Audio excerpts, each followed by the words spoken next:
Hello, everyone, and welcome back to another episode of Play, Pause, Rewind, our 82nd episode. We have been doing this show for over 160 weeks, which is wild. Niles, how have you been in the shorter time span, about a week, since our last recording? I've been all right. Yeah, that's hard to believe. It's been that long. Wow. know. Every time I'm like, that's just crazy to me. What started out as a hobby has continued as a hobby. As a hobby. It is We have also fun. an expense. Yeah, we have fun with it though, and we hope that you guys Yep. do too. Yeah, but I've been good. How about you, Dylan? How have you been lately?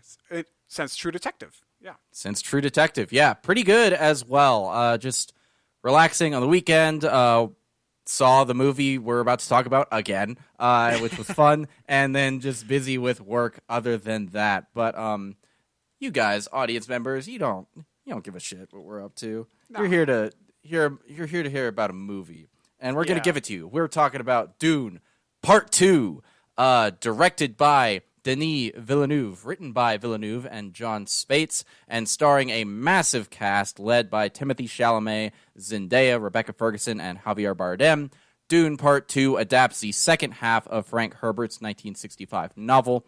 Picking up from where the first film left off, Part 2 follows Paul Atreides and his mother Jessica as they flee the Harkonnens and integrate into Fremen society, while Paul evaluates how to navigate both falling in love and his role as the messianic Lisan al-Gaib, while fighting back against the Harkonnens and the Emperor they serve.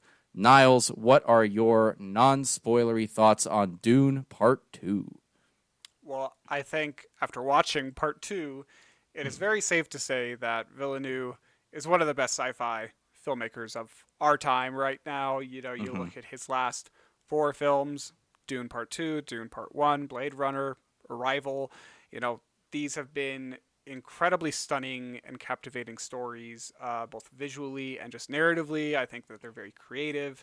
You know, he does All it very great. distinct, too. Yes, very distinct. All the narratives are very different from one another. It's not just like he's stuck in like an alien genre or a futuristic genre. It's like no, he kind of is spanning the gamut, which is nice to see. I think that he just does a really good job of boiling down these complex sci-fi concepts into tasteful, realistic, truthful, visual elements in these stories. You know, I think about the aliens and how he like manipulates time in Arrival. You know, that is just such a fantastic movie, and how he kind of wraps that all up. And you know, here in Dune, like I haven't read the book. I know that you have, Dylan, so maybe you could speak to it a little bit more. But that voice that comes through that Paul has, it's like that might be a little bit hard to adapt onto the big screen, but he did a good job with that. And just a lot of these other great visual elements are just stunning here. So I will say, I've only seen it the once or the one time, and I definitely enjoyed the viewing of it. Need to watch it again, and I want to watch it again because I feel like that there were many visual motifs and bits of dialogue that are important and thought-provoking, and I missed them. I probably I just didn't even think about them when I was watching it because I was just enthralled in the storytelling. And I'll say that this movie too, I'm glad that it picked up right where we left them off in Part 1. You know, there's some of those like two-parter movies where there's like kind of a big time gap in between them, and you know that's fine. You know, but I like it when you don't have to have the kind of recap of like here's what happened. You know, it's just like straight into the story. So yeah, I feel like overall I'm very impressed with it. I love the costume design. I love the physical filming locations. It all just looks so cool. There were some parts, and maybe I'm the minority here, that I was just a little bit underwhelmed by, and we'll get more into that in spoilers, but that's enough for me. Dylan, what are your initial thoughts on Dune Part 2? Yeah, so I was pretty blown away by essentially every element of this film, and I think it might be one of the best sci-fi movies ever. I don't know. It's pretty fucking cool. Like, it's pretty awesome. And like it's visually incredibly stunning, as typically is the case, as you said, with Denis Villeneuve's films. He really knows how to convey scale and make films that look epic. and this one does that, and it has a soundtrack by Hans Zimmer and his team that matches it as well. No element of this movie really lets it down, in my opinion. And since seeing part one, and we actually have an episode on part one, if y'all want to go back and listen to that. I have read Dune, the first book only, but I have read it. And while part two takes many more liberties than part one did, part one is a pretty faithful adaptation in terms of like literally the things that happens. Part two departs a lot more than that, but I think it remains faithful to the heart of the original work, and it makes a lot of adaptational changes that update and sometimes even elevate the original material. And also, just of note, Frank Herbert's son has come out and said that Denis Villeneuve's Dune films are like the best possible adaptation of his father's work, which is a very kind compliment. I'll also say lots of powerhouse performances. Like, everyone is firing on all cylinders here, but I will say I was most impressed by the lead performances from Timothée Chalamet and Zendaya. I think they are acting on a level that I have not seen from them before. They're both very talented performers in a lot of things I like, but both of them just really rise above in this movie. And it really, really builds on the first film and carries the narrative forward in a really satisfying way, and I think results in an even stronger film than the first one. And for those who felt that part one was just half a movie, yeah, it's half a book. That's kind of the nature of the game, but I think you will feel a lot of closure and feel very satisfied by this, even though it sets up for a sequel more than the book originally did. But it still feels like we got a complete story here, in my opinion. And I cannot recommend this enough. I thought this movie was phenomenal and is a must-see on the big screen. Find the biggest screen you can go to and go see it. It's worth that extra money. Do it. Yeah. No, I that's all fair. I agree that it is a visual masterpiece. It's definitely just awe-inspiring. It's jaw-dropping. All the kinds of buzzword synonyms that you want to throw in there for just amazing and epic. Put us on the box. Put us as give it. Want to do spoilers? Yeah, let's dive into spoilers now. All right. Yeah. Do you want to start us off here? I do. I hope that this movie, I hope those people who paint Dune as a white savior narrative, I hope those takes kind of start to die off a little bit, because after watching this movie, it should be pretty clear that Paul really isn't much of a savior. People who have actually read Dune in the past have been pushing back on this narrative for years, saying that the story is actually a cautionary tale about savior narratives in general, especially white savior narratives. Like, the Fremen are being manipulated by a manufactured prophecy into following this messiah figure from off-world into a holy war that will result in like huge amounts of death and destruction. It's not. Paul is not a savior. He is a self-interested guy looking out for himself at the end of the day. Like, we'll get more into him later on, but it's like he's not a savior. Yeah, right. Well, every prophecy, in my opinion, I'm not really a religious person, but I feel like, every prophecy is man-made to a certain degree. You can argue about that, whatever. But I agree. You're totally right there, because this story, to me at least, it highlights how easily these religious beliefs can be manipulated to fit a narrative, or radicalized to strategically reposition someone in a higher seat of power. You see this, it's hard to come up with examples that aren't just cults, but you can look throughout history. And just fascism in general, right? Like, it's just it goes beyond religion. It's like the charismatic leader, like Hitler, Trump, Paul, other government leaders. Like, it's just like, you can manipulate people into doing horrible things if you have enough charisma and give them someone to fight. Yes, absolutely. Because, we see Paul here throughout the story, and, we saw how House Atreides was just, like, brutalized in the first movie. Him and his mother were basically, they had to escape. They were outcasts. They needed to get out of town before they were killed by the Harkonnens. And, while Paul doesn't explicitly say it out loud in this movie, to me, it feels like deep down he's driven by revenge. This motive to like punish the Harkonnens for what they did to House Atreides. And, as part two progresses, Paul, he is at first, comes off that he's reluctant to accept this role of leadership of the Fremen. There's this whole prophecy by those, the soothsayers of this universe. The Bene Gesserit. Yeah. The Bene Gesserit. Thank you. Yes, those crazy women. But he's mindful of this prophecy. He's reluctant of it. There's already people among the Fremen who are starting to think of him as the Messiah figure, and so over time you see he is reluctant at first. At least that's the appearance that he's given, but he eventually accepts the role of leadership among the Fremen. He becomes accepted by them. He learns their ways, and he knows that they're already devout followers of this prophecy, or a lot of them are, and so he kind of manipulates that.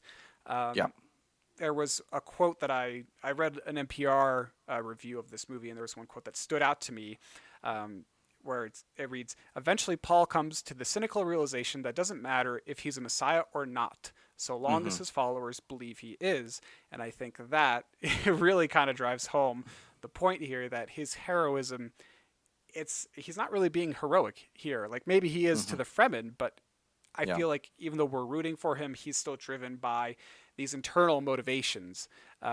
Even if externally he's saying, "Oh, I love the Fremen. I want to free you guys. I want to do all these great things and overturn the Empire." But he's kind of radicalizing them and he's manipulating them because of this prophecy. Yeah. And I think, and we'll talk about the prophecy and Paul a little bit more later, but I think it is left ambiguous enough to whether or not he is actually reluctant or if it's all an act. And I will say, I was going to say it for later, but I'll just say it now. It's like, I do believe there is a point in this story where he genuinely does not want this holy war to come to pass. And as he gets pushed more and more into this corner, he's just like, all right, I'm going to do it, and come what may. But maybe I am misreading the text in that regard. I don't know. I have some vague ideas about where his story goes in Dune Messiah, and he's not a good guy, but I think it's possible that there are like seeds of good in him that were things different, could have come out in a different way. But yeah, and I texted you this tweet this morning that I found very interesting, and it really speaks to how this is not a savior narrative. This is a cultural erasure narrative, because the user in question is at Courtney's 653, and she basically pointed out, or they pointed out, sorry, I shouldn't assume their gender here, but that at the beginning of the movie we see the ritual of withdrawing water from the dead, and how important it is, and how much effort it is, and how that they take the time to do this, even if they're in a dangerous situation. And at the end, they're burning the bodies of their enemies.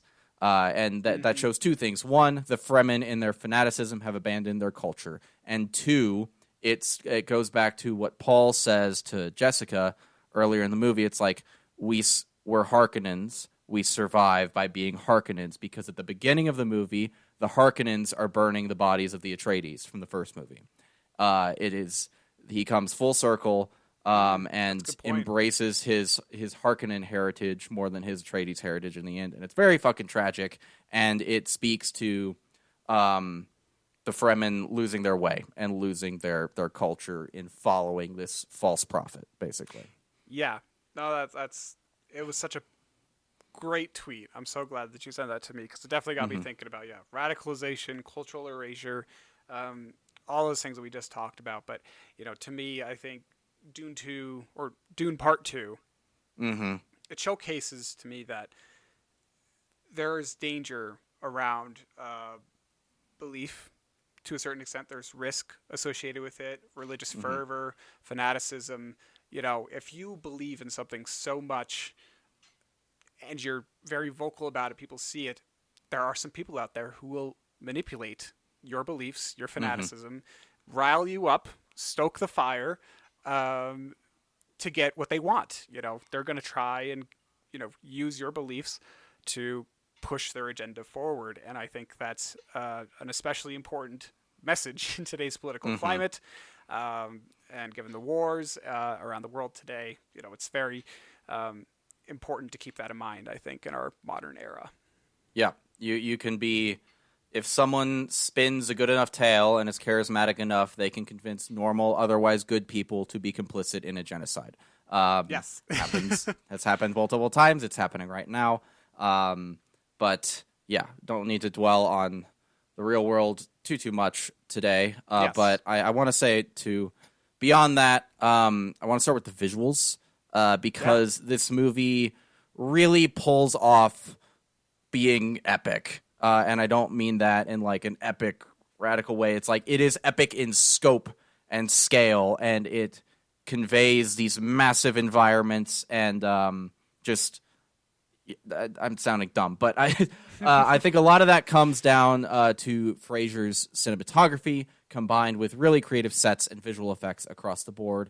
And one standout sequence to me was on Gady Prime, I think it's how you say it, the Harkonnen homeworld. Most of this sequence is in black and white, and I didn't realize this until my second viewing, but you notice, right, sometimes color seeps in to the scenes in this section, right, but it's mostly in black and white. And I didn't hear the line on the first viewing, but in the second viewing they talk about their black sun, and I realized everything in black and white is because that is the light given off by this black sun, and the color starts to seep in when they're indoors or when they're in the shade away from the sun, and it's so visually interesting. Yeah. It's almost like an intermission in the movie too, because we've been following Paul and Jessica in the first half, and then we have this like Feyd-Rautha introduction in the middle here, and it's this stark contrast in both color and substance, and the shots in the arena are also great at conveying the massive scale of this universe. Everything is so huge. This arena is huge. The Emperor's ship is huge. All of the Atreides and Harkonnen warships and the Spice Harvesters are huge. Everything's gigantic. I love it. It's so cool. Right. Everything's bigger in space. It's great. I loved that sequence too. I thought that was definitely one of the cooler parts of the movie. Had mad gladiator vibes, and I liked that. And it was interesting how, like, weren't the people that he was fighting, they were also from House Atreides? Like, they were prisoners from the massacre of the Atreides, Right, yeah. So I thought that was just cool. So, yes, the visuals are just stunning, and I agree the size is communicated very well in this movie. Like the assault on the capital of Arrakis later on in the film, I thought it was also pretty neat too. But when they bring those giant sandworms up onto the surface, and there's like 3 of them in a row, it's like, oh shit, game's over here. we lost. There's no way we're getting out of this one. So I thought that was just the visual storytelling there was phenomenal, and just how it communicated the size of the threat as well. Yes. Yeah, I also will say the opening sequence during the eclipse was beautiful. I loved the more reddish orange of that than we've been used to on Arrakis so far in the movies. And another element that I thought was really interesting comparing part 1 to part 2 is the difference in how the worms are portrayed. Because in the first movie, Paul is fully an outsider, right? And the worms are portrayed as these dangerous obstacles that have to be avoided. And, like, they're running away from them and trying to do the Fremen walk so they don't get eaten and all that. And, like, all of that remains true in this one. But in this movie, we see the worms more how the Fremen see them, as an important part of the culture that are highly revered, and they can be leveraged for both transportation and war. And also just the music building as Paul slowly stands up as he takes control of the massive worm was so fucking sick. That was a cool sequence. That is such a good point, though. Because this movie is much more the perspective of the Fremen rather than the outsider, House Atreides. You're much more local on this planet rather than someone coming in and just taking the spice. So, yes. Yeah, very good observation there. One thing I will say about the worms, and again, this is a movie that's almost 3 hours long. There's so much ground to Mm-hmm. cover here, and it's already a two-parter movie, so there's so much more to cover. So it's like, what do you take out, what do you put in, what do you reduce, what do you synthesize, what do you expand? It's like you got all these tough creative decisions Mm-hmm. as a filmmaker and director. But if I'm going to nitpick, I'm going to nitpick about this thing because this movie Okay. is so great already. But one scene early in the movie, before he starts riding the worm, Paul's like, "Do you think he'll ever teach me how to like ride the worm?" And Yeah. Zendaya's character is like, "No, you're an outsider. Like, even though you have a feminine name, that's never going to happen." And then literally, like the next scene, he's riding the worm, and I'm like, I don't need a training montage. I like, I don't need like anything like that. Mm-hmm. But you could give me like a little bit of training, maybe. Okay. But Yeah. that's just me. I get it, and I think I'll talk about it more in book changes, but it's been like some time since he first got there, and Yeah, sure. I get what you're saying, and I appreciate a good training montage. I think they're great, but I think they wanted to save, like, I think in this case, seeing him train or how he trained, because I don't think he actually has ridden a worm at this point. This is the Yeah, first time he does it. So I think they're just saving the moment for this big dramatic thing. Yeah. And I think it works in that regard. But I do want to talk about book changes a little bit because there are some interesting ones. Since I have read the book, I will say the most notable structural change is in this section of the story. There is a 2-year time jump in the book. So, and wow. that is, yeah. And in the movie, it is truncated to presuming pregnancy in Dune time is the same length as it is today. Part 2 takes place within 9 months. So that is a big change there. And as a result of that, in the book, Jessica's daughter, Paul's sister, Aaliyah, is born and is physically more present in the story. She's this like creepy little toddler who runs around and has all of the memories of the previous Reverend Mothers like Jessica does, and speaks and is and kills so cool. Baron Harkonnen. She's the one who kills Baron Harkonnen in the book. What? Yeah. That's amazing. Yes, I know. So like part of me was sad not to see that because it's so fucking weird and cool, and I kind of got it. Instead, you get like Anya Taylor-Joy in a dream sequence and Jessica talking with her fetus, which I think also works. Because another change is Jessica is more overtly sinister in the movie than she is in the books. She is fucking terrifying in this movie, and it's really, compelling, I think, and it works for the story. One thing that is just totally cut, though, is in the books there is like Gurney Halleck and several others suspect that Jessica was the traitor from part 1 when it was really Dr. Yue. In the first movie, they don't include that suspicion at all, so it's just not here, which is totally fine. Also, Thufir, their Mentat, the guy whose like eyes go white as he's like a human computer, basically. His scenes were cut from part 2. You may not. He's not a very major character in the first part, but yeah, I'm struggling to remember who you're talking about, but yeah. I'm sure if I rewatched it, I'll be like, oh, that guy. So yeah. But it's interesting in the Dune universe because like there are no computers; they're outlawed. There's I think it's called the Butlerian Jihad, where like there was an AI uprising or something, and so all technology like that is fucking banned. So Mentats act as like human computers. They do the jobs of computers, but they're people. And it's also why the navigators like navigate through space without computers, and it's why spice is so important because they get high as fuck on the spice, and that's how they know how to navigate that way. I think I've only read the first book. I don't know all the details, but we also have an expanded role for Princess Ularin and more insight into the Bene Gesserit scheming than we get in the first book, from memory at least. Like in the book, the Princess Ularin shows up at the end. That's basically it. Oh, she has like no presence. Oh, yeah, no. I think she has like some journal entries as chapter headers or something, but no, you don't see her do anything until the very end. Also, in the book, Paul and Shani have a child who is killed, Leto II. And the biggest change that I think is an objective improvement in my mind is Shawnee is given much more agency and just stuff to do. Yeah.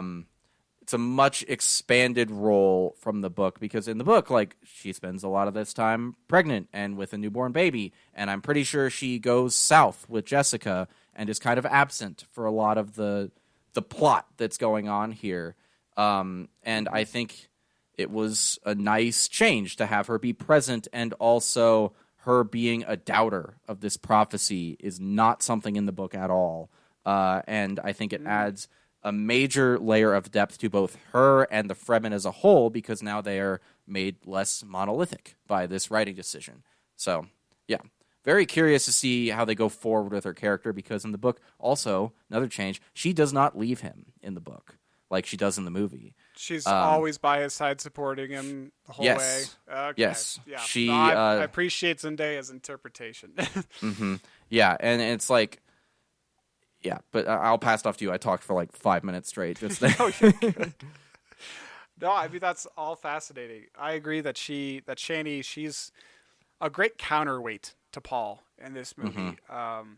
And I think one of the areas that I think was a little undercooked in this movie was the beginning of their relationship. Okay.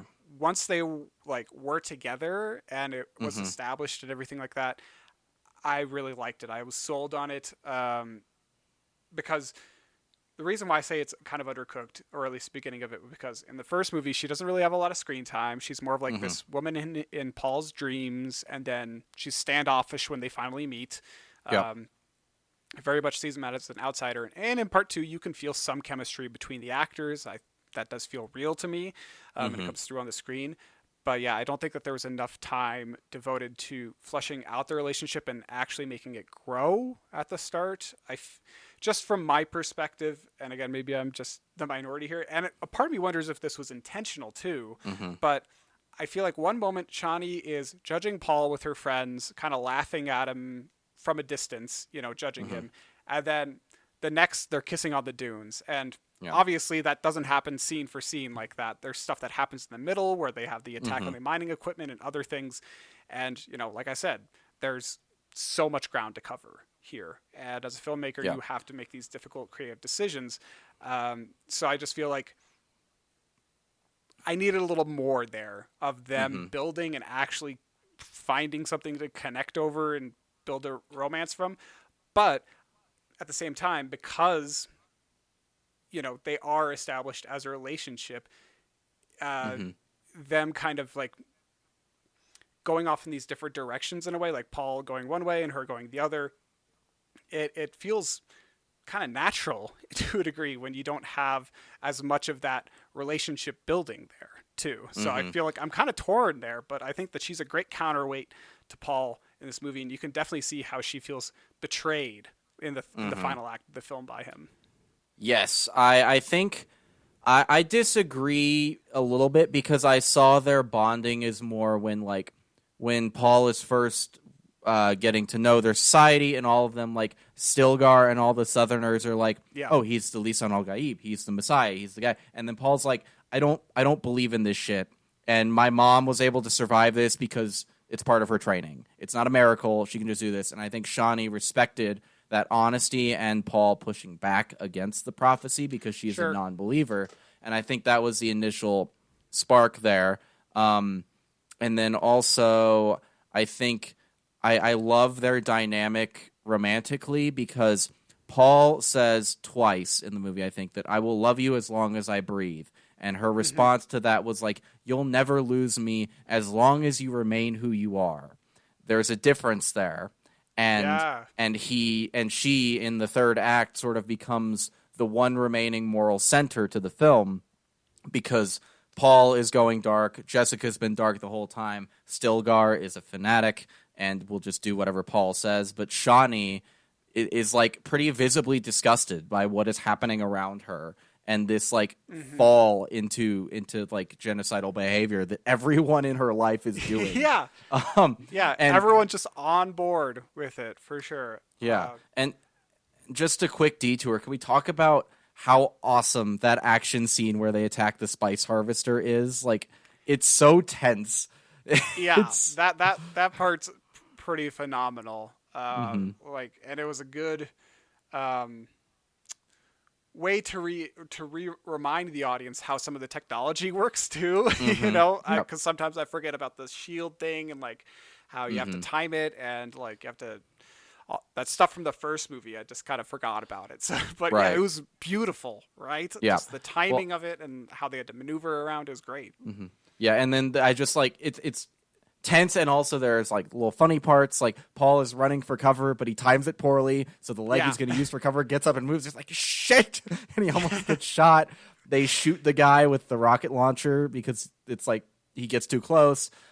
Great action. A lot more action in this one than in the first one for sure. But I want to talk about Stilgar a little bit. sure. He's like the one of the leaders of the Fremen. Javier Bardem is excellent here, as he always is. He's an incredible performer, of course. But what I really wanted to focus on was Stilgar is such an effective use of comedic relief because it's really funny that whenever Paul does anything, we like cut to a close up of Stilgar. It's like Lisan al Gaib, as Yeah, it's written. Like he's like, it's that's so it is written. Like, yeah, it's like it's really funny until it isn't, because at a certain point in the story, it stops being funny and it starts being tragic because Stilgar's fanaticism and faith leaves him like very vulnerable to this prophecy, and it leads him on a path to commit atrocities in this holy war. Like, it's really fucking sad, especially because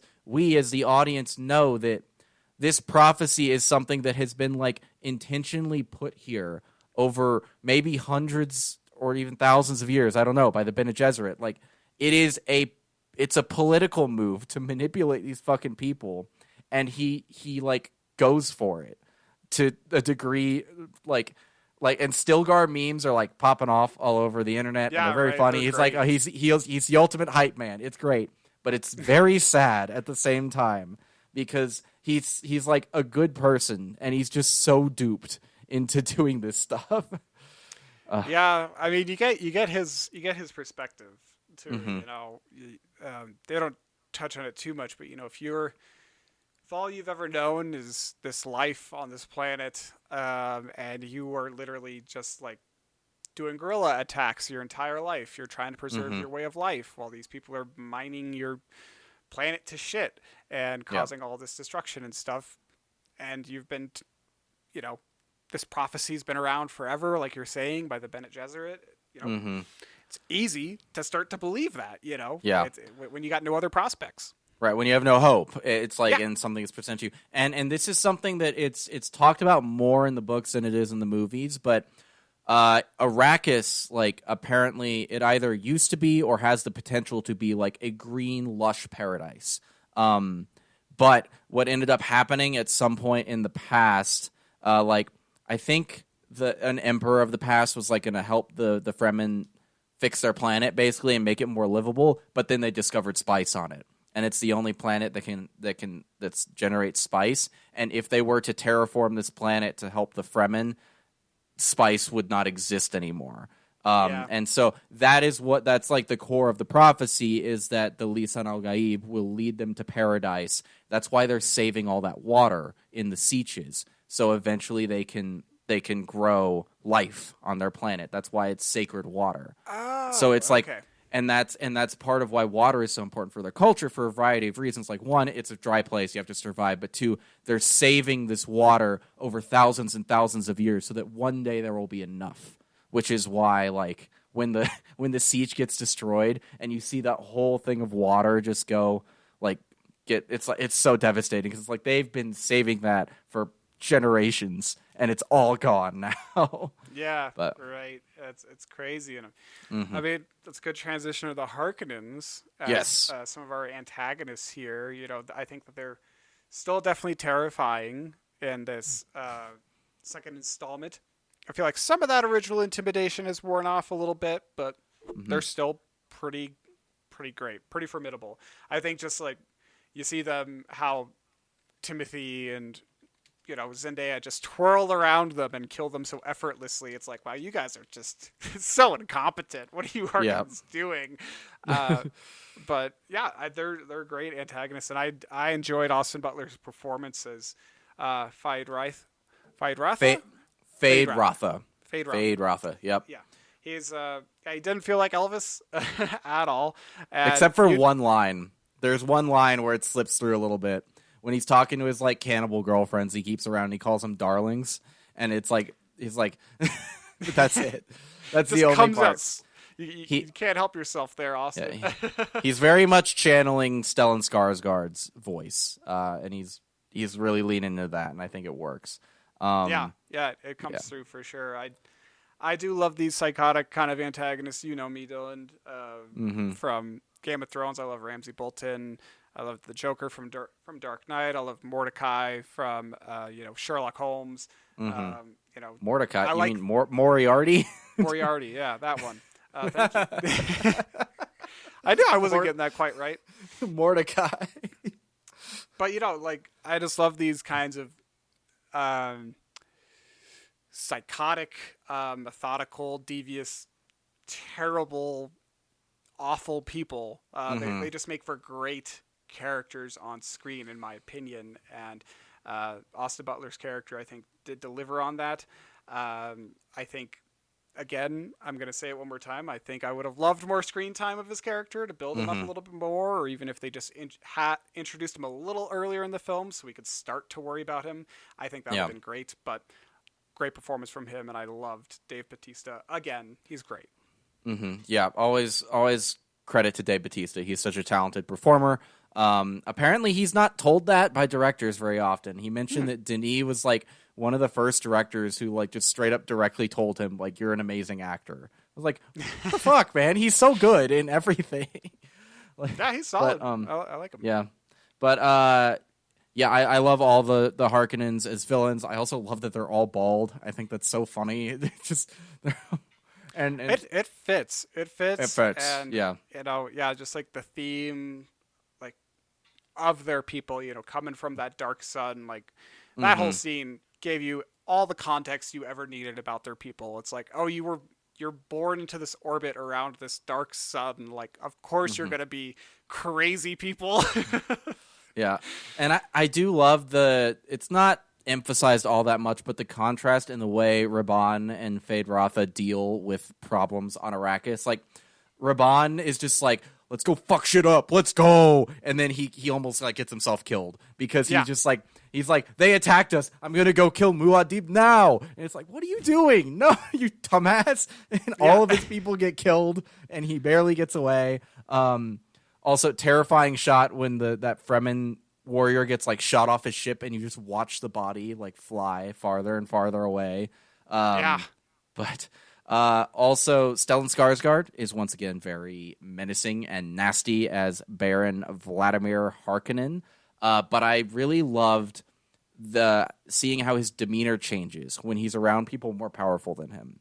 Like when the Emperor is on scene and displeased with him, he becomes like a groveling little freak all of a sudden. Like, he's no longer intimidating. He's like, oh shit, I didn't know that there were people down there. My bad. Yeah, he's a great character. I love him.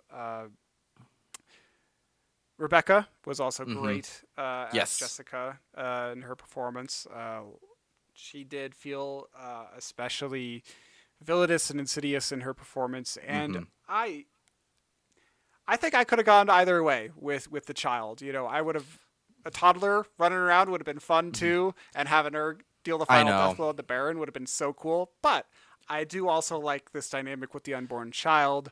It's kind of providing this influence in her actions and in the world around them. It's like, it is kind of meta in a way of like, you're not even in the game yet and you're already making moves. Yeah, I will say too, I wanted to see Little Murder Toddler, Aaliyah, but I understand why they didn't do it. I understand why this decision was made, and I think what they did works. And I go either way too. Like, I liked this, I would have liked that too.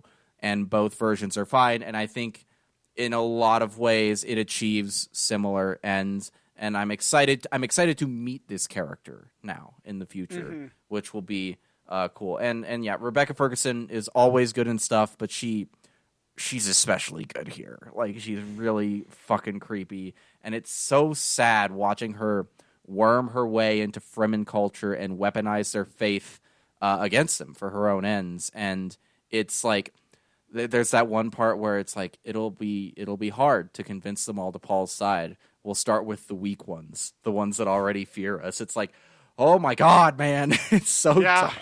She's got a strategy. She's going for it. Yeah, and I'm gonna talk about because it does seem like there's a personality shift before and after drinking the water of life for both her and Paul, but I want to save that for a little bit later in the discussion. But yeah, you have a hot take. Deliver it. Small hot take. I love Christopher Walken. Mm-hmm. He's such a legend. I gotta have more cowbell. He's so good, you know. Yeah. But I don't think he was the right choice for the Emperor.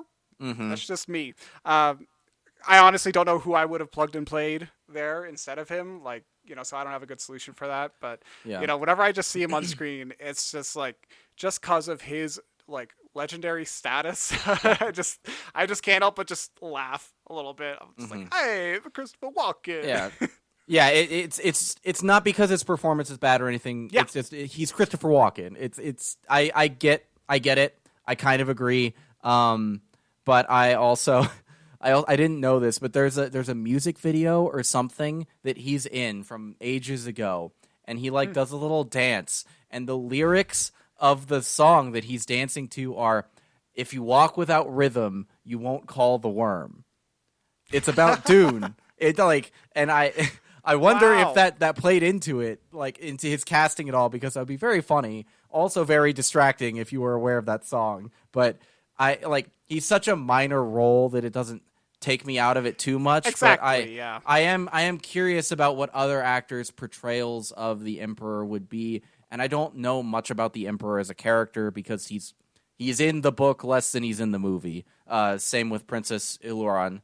I don't know if I'm saying her name right, but that's another element. Is I'm excited to see more of Ularin portrayed by Florence Pugh in the next one as well, because I appreciated the expanded role here, and I liked her interactions with like the main Reverend Mother and the other Bene Gesserit people, like Lady Margot, played by Leah Seydoux, and like you get to see a little bit more of what they're fucking up to.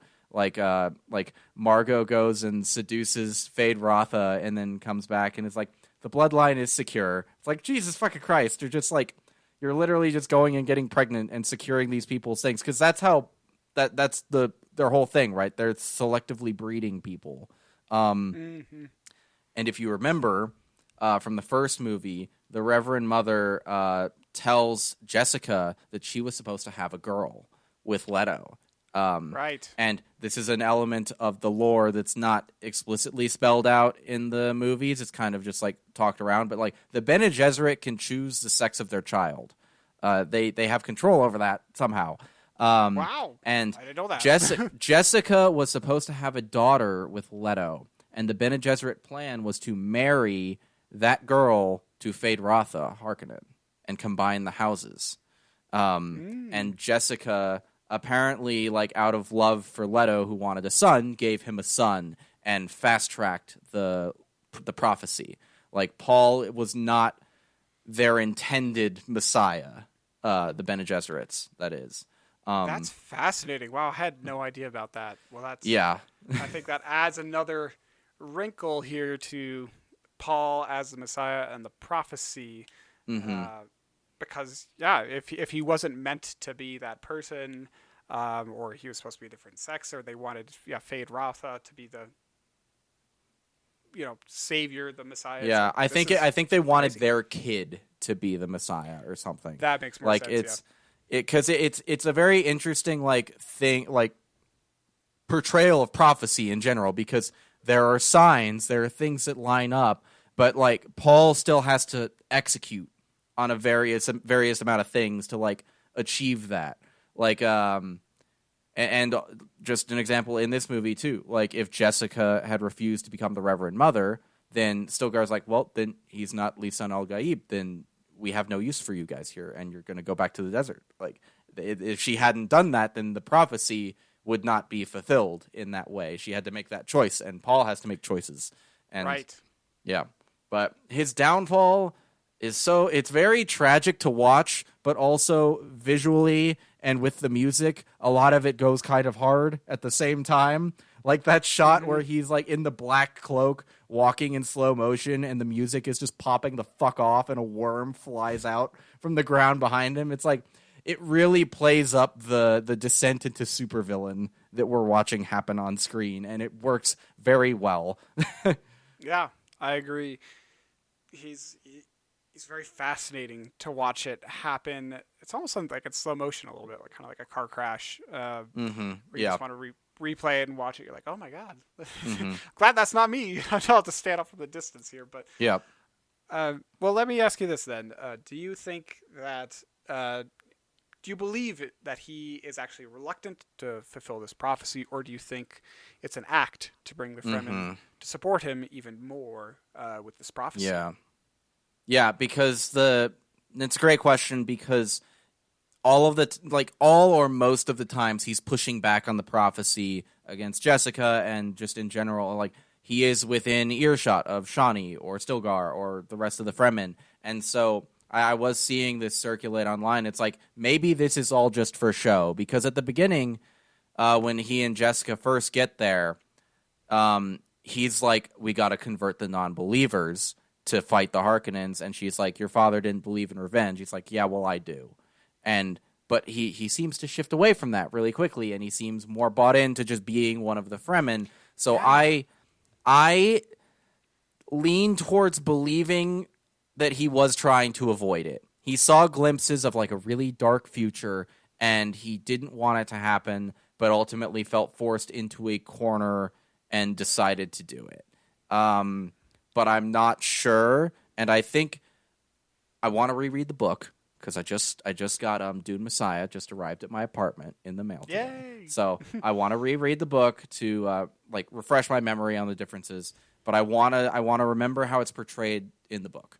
So I'm going to do that, because I'm not sure, and I think it could go either way. It's ambiguous. What did you think? Yeah, I think I'm kind of in a similar boat, because just based on his behavior in the first film, and those kinds of points that you just made too, his reluctance does seem genuine to me for a time. That said, it is hard to forget something like that when your family's house is just dismantled. You're just totally it's just destroyed. It's destroyed, basically, and you're the last surviving heir, basically. So it's difficult to just say, hey, yeah, forgive and forget, and move on with your life. I think you do want some vengeance, and I think that is kind of what he eventually saw over time, is that this is an opportunity. If I can exploit this, I can reclaim some power, and I can avenge my family. But I also do believe that there was some reluctance there as well. Yeah. And I think he is conflicted, but not for too long, if that makes sense. Right. Yeah, and I think it's like he is trying to get revenge by disrupting the spice production, right? Like that's what they're doing. He's trying to like trigger a crisis for the Harkonnens and cause the Empire to intervene, and then he can make a play, is what his initial plan was. And at least the way I was reading Timothée Chalamet's performance was that is the play until Fade Rotha arrives and destroys all of the northern sieges, and like the game is changed and he gets desperate. So that was my take on it, but I don't know. And I will say, this is not related to what we're talking about so much, but I guess it kind of is. So like Star Wars is very much inspired by Dune, right? Lucas has talked about this a lot, and until recently, I was like, I saw the surface level things, and there's an empire and the desert and all this stuff, but I was kind of like thinking about, well, Paul and like Luke aren't really that similar. And then recently I was like, wait a minute. I'm looking at the wrong trilogy. It's Anakin. Anakin is based on Paul, not Luke. Anakin is the similar figure who goes down the dark path. A good point. And I was like, oh, because I think in like George Lucas's initial draft of Star Wars. Like, he was going to start with Anakin, I think. It was The Adventures of Anakin Starkiller. So I think that's... Mm-hmm. So now I get it. I understand more, I think. Yeah, that's good. That's a better way to put it than drawing one-to-one comparison with Luke. Mm-hmm. Yeah, because Yeah. you see the gradual rise, where he's coming from, and the life lessons he learns, and then he gets he switches Yes. from hero to villain pretty quickly there. Yeah. But speaking of that switch, I want to talk about the water of life, the like stuff they drink out of the worm. Because one of our friends actually asked me, so like, does it change their personality or something, or what's going on? And I don't think it's that exactly. And I want to get your take on this too. But I think it doesn't change their personality so much as it changes their outlook, because they inherit the memories of all previous Reverend Mothers who have ever been Reverend Mother. And I think that will change the way you view the world and think about things. And I kind of was thinking about it, you know how Dr. Manhattan in Watchmen is so detached, right? And he just kind of, because he experiences time all at once, right? Past, future, present. And so he becomes detached, and he becomes kind of like apathetic to human life, because he's like, nothing ever ends. I'm experiencing all the same things all the time, blah, blah, blah. And I think they experience a touch of that, but they still remain their self-interested individuals who are like doing what they can out of self-preservation. And I think that is the dangerous combination that leads to their like garbage behavior. Yeah. What do you think? No, I think you're right on the money there, because yeah, to me, I was wondering that myself in the movie theater. I was like, is this kind of a hive mind effect thing where you drink it and then all of a sudden you're interconnected with everyone who's come before you, or everyone who exists and has drank it as well? So I was a little... Yeah. The rules They're not around it were interconnected. They just have the memories of all those previous people. So that makes a lot more sense. Was this was this in the book too? Yeah. It's in the book. And Gotcha. and that's why Aaliyah is such a little like toddler freak too, and that's why the older Reverend Mother is like, "What have we done?" Because they gave that shit to the baby as well. So now, and so now this baby is already like a fully grown adult inside the womb. not only a fully grown adult, but a fully grown adult with the memories of like thousands of fully grown and dead adults in her brain. Yeah, that's pretty insane. Yeah. The Water of Life is interesting, and I agree that I think it is kind of an enlightening moment for Paul, where he gets all these memories, he gets all this new perspective, and he can see, I think, the intention of all the Reverend Mothers that came before him, and I think it inflates his ego to a certain extent. Yeah. You know, because when you see this prophecy, people are talking about it. You get all these memories about people hyping up this prophecy for thousands of years. How is that not going to boost your ego? It's like, you know, but I think, you're right that it does kind of detach him from reality too. And I think it's, and I wouldn't say detach from reality so much as detaching from like the personal level things that made the part of him that was good. And same with Jessica. Like after Jessica's consumed the water, she still wants to protect Paul, right? That's still her main goal, but she is doing way worse stuff to protect him than she did before. And I think that's kind of what happens to Paul too. Like, his goal is still the same, like defeat the Harkonnens and make a play for the throne, and I think be with Shawnee and protect the Fremen to an extent, but he's willing to do much worse things. And in the book, there are a lot of sections where, like, when he's getting his visions, I think it's described as like he sees lots of canyons and paths that he can go down, like lots of possible futures. And then when he drinks the water and gets full prescience, he sees the path that he must take. And that's the big shift in him, as he gains like a clarity for the path that will lead to the outcome he most desires, I guess. Yeah. And fuck, it's so good. Yeah, that's very rich details. Yeah. Well, what about, do you got anything else on Dune Part 2? Yeah, actually, a couple things I forgot to put notes in. Josh Brolin, great once again as Gurney Yes. Halleck. You get to see him play the baliset this time. That's a big part of his character from the book that they didn't fit into part one. He loves to sing and play his little instrument. And he is kind of the vengeance-obsessed devil on Paul's shoulder if Shawnee is his shoulder angel. I guess Jessica is also the shoulder devil. He's got a few. He's got a couple. And then he's got some shoulder henchmen as well that are Yeah. ready to... But, the final fight, the knife fight between Paul and Fade Rotha is superb. It is pretty good. I like the choreo. Is Paul just fucking like immortal or something? He gets stabbed like twice. He gets stabbed He's just twice. Like, yeah, I can keep going. It's no big deal. But I mean, I think he's pretty seriously injured, but he knows that he will get the help he needs. Because remember, at this point, he knows what's going to happen. He has the future in his mind, so he allows that stabbing to happen. Also, yes, good point. he makes the play for the throne. He gets Lauren's hand and breaks Shawnee's heart, which is so crushing. Zendaya really knocked it out of the park in that scene, especially. We also have a nice visual parallel in action scenes. In the first movie, there's a shot of like Paul killing someone and turning around, and the camera goes to his face as his helmet opens up. It's visually matched with a similar shot of Shawnee in this movie. I noticed that. Yeah. Yeah, and any other miscellaneous stuff?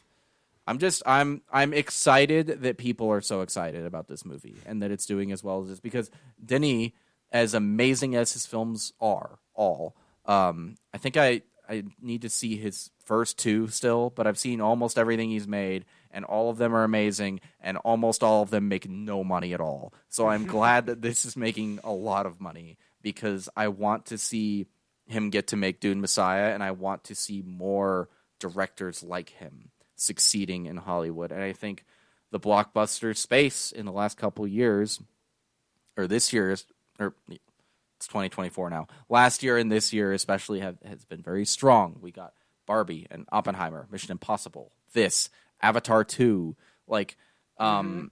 We're in kind of a renaissance of like artistically driven blockbusters, and I think that's really awesome to see. Do you have anything else before final thoughts? No, not really. I think we talked about it a lot, and yeah, it's a one of a kind viewing experience. I would say it is so fun. It's cool. It's it'll just kind of blow you away, especially when you see it in theaters. Like, I think at home it's going to be still cool when you see it on streaming, but it's not going to have the same impact because you can pause it. The sound's not going to be as good. There's going to be distractions. Like when you see it in the theaters, it feels special. Yeah, it gets that Nicole Kidman effect. Yes, it does. Speaking of to Top Gun Maverick, another great movie, that blockbuster. Speaking of Nicole Kidman, my final thoughts on it would be like, this is the type of movie, like, this is why we go to movie theaters. It's to experience something like this. It's incredible. Seeing it in IMAX was insanely special. Especially, we went to the fans first preview screening, which was excellent. It was such a good time. And very hype. Yeah, like I went to see this again within a week. I don't do that for that many movies anymore because I don't have time, but I had to for this. Like, I was just thinking about it, and I had to go back. It's so good. Yeah, it's an excellent movie. So yeah, go see it while it's in theaters.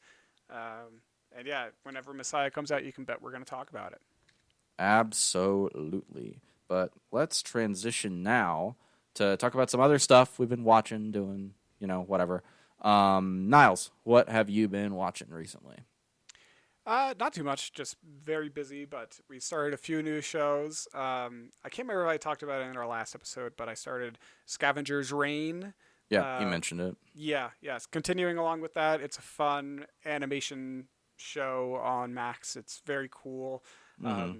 Just literally stranded survivors on a planet trying to get back to the ship, and just the imagination and creativity there is so rich and vibrant. very similar to Dune in some respects, but also not. um, so we've been watching that, and we actually started this very new show. Well, not it's new to us. It's not Mm-hmm. new in general. It's the Anthony Bourdain Parts Unknown show. Okay. For those of you who don't remember or don't know about him, Anthony Bourdain was a journalist for CNN for many years. He unfortunately passed away. I think 4 or 5 years ago, something like that. But it was very recent. But He was a the show cook is too, wasn't he? Like he What's was a that? chef. Wasn't he a chef?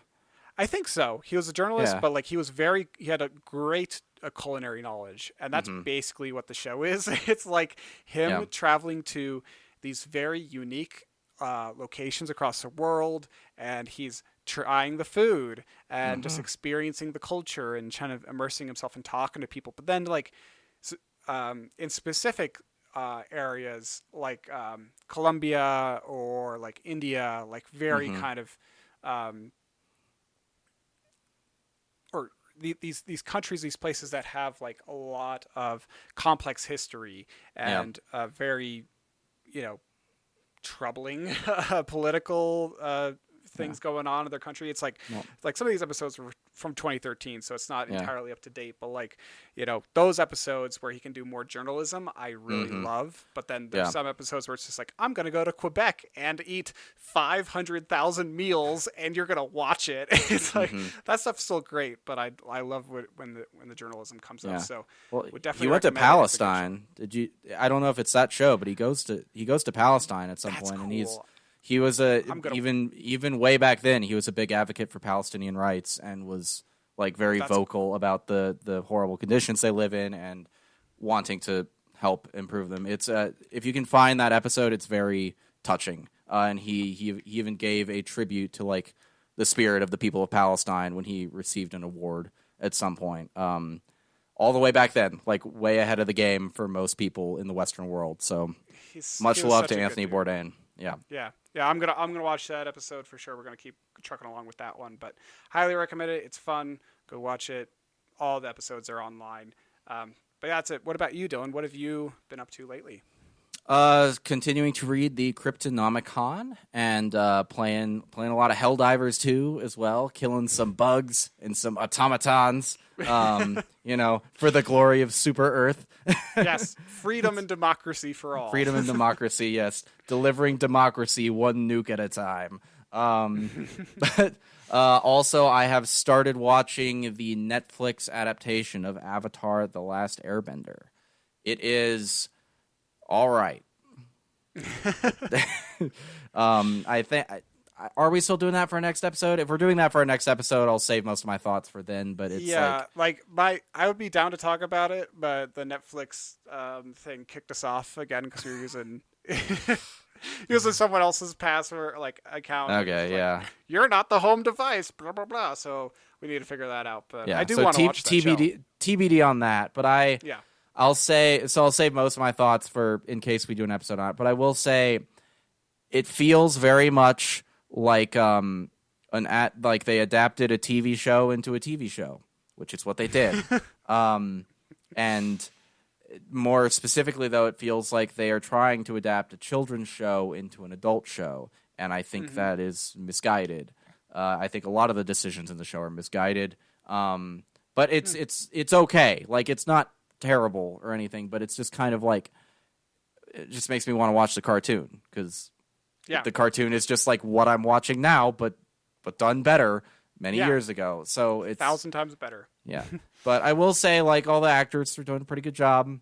It's just it's like this show was written to be a series of 22-minute animated episodes, and they've translated it into 8-hour-long episodes in live action, and that's... Oh. We'll talk about it later. It doesn't matter. On a different note, I last night started on Hulu FX's Shogun. It is so fucking cool. It's awesome. It looks neat. I want to check that one out. It's really neat. Apparently, I didn't know this, but I texted my family last night about it, and my mom's like, "Oh, there was a movie in the '80s called Shogun," and I looked it up. It's like, yeah, this is a remake of a 1980 movie. It seems like, but it's really good. I would recommend it, and it's like all of the European characters are speaking in English, but all the Japanese characters are speaking in Japanese, so you kind of get back and forth a little bit. Really well made. I'm only 2 episodes in. I think the 3rd episode came out last night, so I'm going to watch that after this. But it's really, really cool. I like it. But sweet. Yeah, I'm going to check that out. Yeah, that is going to do it for us this week, though. And we'll be back in 2 weeks this time. The 1 week turnaround was we just wanted to get the Dune episode out. It was important. But yeah, we'll be back in 2 weeks for maybe Avatar, maybe something else. Who knows? Depends on if Netflix is not shitty to our friend Niles here. We'll figure it out. Yeah, but until that point, where can people find you online? Well, you can follow us here at Play Pause Rewind, absolutely, and you can stay up to date with us here. But you can also follow me on Instagram at Niles Got No Styles. What about you, Dylan? Where can people follow you? On Instagram at DylanD1026, on Twitter at D-Day Movies, on YouTube at D-Day Movies, and on Twitch, maybe, at D-Day_movies. And like Niles said, you can find us both here on YouTube and your podcast platform of choice, Play Pause Rewind, or our second channel, Play Pause Rewind Videos. I think it'd be really fun to do a rewind on David Lynch's Dune at this point. Little bit of a break from format. We usually rewind to things we grew up with, but I think this would be really interesting.